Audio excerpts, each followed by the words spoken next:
মই সঁচাকৈ আনন্দিত যে চুতীয়া সমাজৰ পৰা ডক্টৰ হিমন্ত বিশ্ব শৰ্মা ডাঙৰীয়াৰ যি মন্ত্ৰী সভা 3গৰাকীকৈ চুতীয়া মন্ত্ৰী আছে। কোনো সম্প্ৰদায়ৰ লোক এই মন্ত্ৰী সভাত 3গৰাকীকৈ মন্ত্ৰী নাই।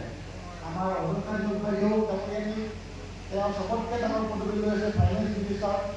আমাৰ অতুল বৰাদেৱ তেখেতেও বহুত ডাঙৰ অসমখনক আগবাঢ়ি লৈ যাব পৰা এটা পদবী লৈ আছে।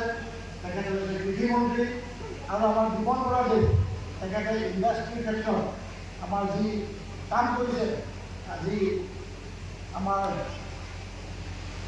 জাগিৰোডত চেমিকণ্ডাক্টৰৰ কাৰণে এটা ইণ্ডাষ্ট্ৰী 24,000 কোটি টকাৰ যিটো অনুষ্ঠান আৰম্ভ কৰিছে চেণ্ট্ৰেল গভৰ্ণমেণ্টৰ কেন্দ্ৰীয় চৰকাৰৰ পুঁজি সহায়ৰ সম্পৰ্কে, মই ভাবোঁ আজি এই ইণ্ডাষ্ট্ৰীটো যদি আগবাঢ়ি যায় অসমত হাজাৰ হাজাৰ লোকৰ কৰ্মসংস্থাপন হ'ব আৰু অসমখন এটা বিশেষ মানচিত্ৰত বিশ্বৰ বুকুত দেখিবলৈ পাম।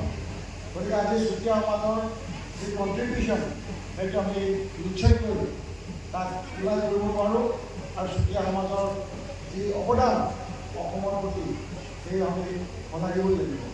আজি সকলোকে যি 500 সংখ্যক প্ৰতিহাৰিণী স্মৃতি দিৱস উদযাপন কৰিছে, আজিৰ দিনটোতেই 1524 খ্ৰীষ্টাব্দ তথা বহাগ বিহুৰ প্ৰথম দিনাই যুদ্ধ আৰম্ভ হৈছিল 16 এপ্ৰিলত। আৰু সাত বহাগৰ যিটো আমি কওঁ বহাগৰ শেষ, বহাগী বিদায়, আজি 7দিনীয়া বহাগ আৰু এইটো পূজা বিহু বুলিও জনা যায়। আজিৰ দিনটোতেই বীৰাংগনা সতীহাৰিণী তেওঁ সতীত্ব লাভ কৰিছিল, নিজৰ জীৱন উচৰ্গা কৰি। আৰু এই দিনটোত আপোনালোক সকলোকে মই ধন্যবাদ জ্ঞাপন কৰিছোঁ। আজি এই তেখেতৰ 50 সংখ্যক মৃত্যু দিৱসত মই তেখেতক শ্ৰদ্ধাঞ্জলি জ্ঞাপন কৰিছোঁ আৰু অদৃশ্যজনক প্ৰাৰ্থনা জনাইছোঁ যাতে চুতীয়া সমাজ আগবাঢ়ি যায়।